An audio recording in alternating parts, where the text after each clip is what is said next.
pre-series press conference between the West Indies and England. This is the T20, first of 5 matches.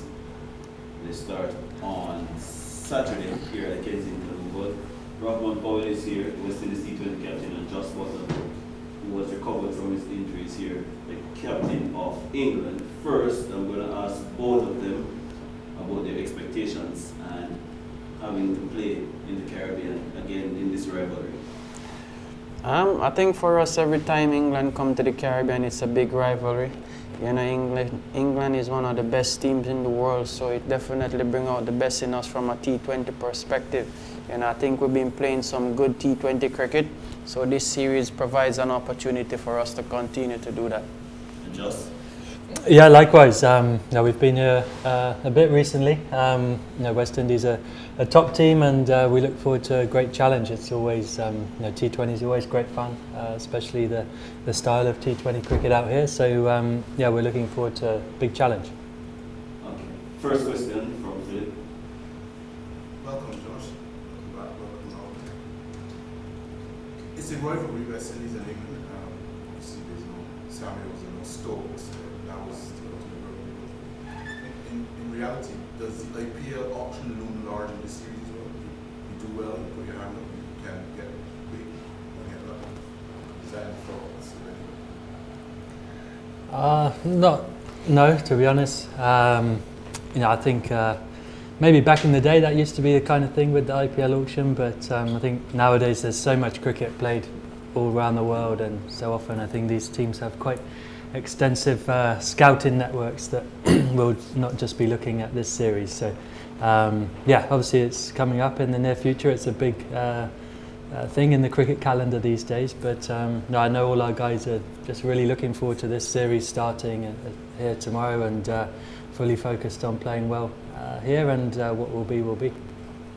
I share the same sentiment as Josh. You know, it's a lot of scouting have been done. You know, I don't think 2 or 3 games or 5 games would actually change the decisions of where IPL teams would go. You know, it's just for us from an individual standpoint to just focus on what we can contribute to our teams, and leave the rest to whatever. Josh, your team is a pretty young one. Quite a few guys coming in for the first time, including a guy that was born here. Returning home for the first time, so it's not only a rivalry, it's a rivalry. What is your message to the young Bethel as it prepares for this opportunity, and then Robin, for you? A couple younger players as well, some of them, even though they're playing the Caribbean, might not have played at Kensington before. It could be an intimidating venue, but for you it's a wonderful venue because we've got T20 on here. So what would be your message to the younger guys in the group? How do you enjoy it, and how do you make the most of it? Yeah, I think that Jacob Bethel obviously got a lot of friends and family. I'm sure he'll be here, and wishing him well. And I'm sure he's really excited to play the game here, and on this island, which obviously is a big part of his life. So I'm sure he's really excited to get out there and play. Now he's got one of his attributes is he's got a very level head on his shoulders, and he doesn't seem too fazed by too much. So I'm sure he'll take it all in his stride, and I'm sure there'll be lots of keen interest in him and how he plays, but I know he'll just be focused on the cricket and batting and bowling and fielding well. I think it's a case of our T20 team being very settled. A lot of guys have played there, so it's just for them to continue to look on the past performances that they have given there. And it's a beautiful venue. It's the mecca of cricket in the Caribbean, so no better place to perform. Yeah. First of all, I'd like to ask you, what impact do you think the suspension of Harry Joseph and his absence from the first 2 ODI T20s will have on the team? I think it's a definite loss for us. He's the spirit of our attack. He's one of our more experienced bowlers. But having said that, we have capable replacement. And when you look on your team, you look on the bench strength, and I think guys that are in the wings that are waiting is good also. So I think it's an opportunity for somebody to step up and be counted. You think you guys will be under any pressure playing at home, having see the ODI team being victorious to continue in that vein? There's always pressure, you know, especially playing at home, especially playing against such a good opponent as England. You know, there's always pressure. We can talk all we want, but there is pressure. But you know, fortunately for us as a T20 team, we've been managing that pressure pretty well so far. Yeah, my question for both, you know, what factors do you think will have to come into play for your team to win the series, to win the first 2 games in Barbados? I think, like any game of cricket, you know, winning the big moments, playing well, you know, putting the pressure on the opposition and trying to sustain that. I think we know, you know, the way T20 cricket's played these days. Each ball is a really big event, so fighting for every single ball in the whether you're batting or bowling. And I think one of the great things about T20 cricket, as much as it's a team game, there's individuals can have such a huge influence. So with many match winners on both sides, it's sure to be a really exciting series. I think it's a case of individuals standing up and be counted. You know, once that happens, you know, you normally would get good team performances. Just a quick question. You mentioned something that was really, really interesting. You said the T20 team. I still see it as a West Indies team, whether it's Test cricket, T20 cricket, or ODI cricket.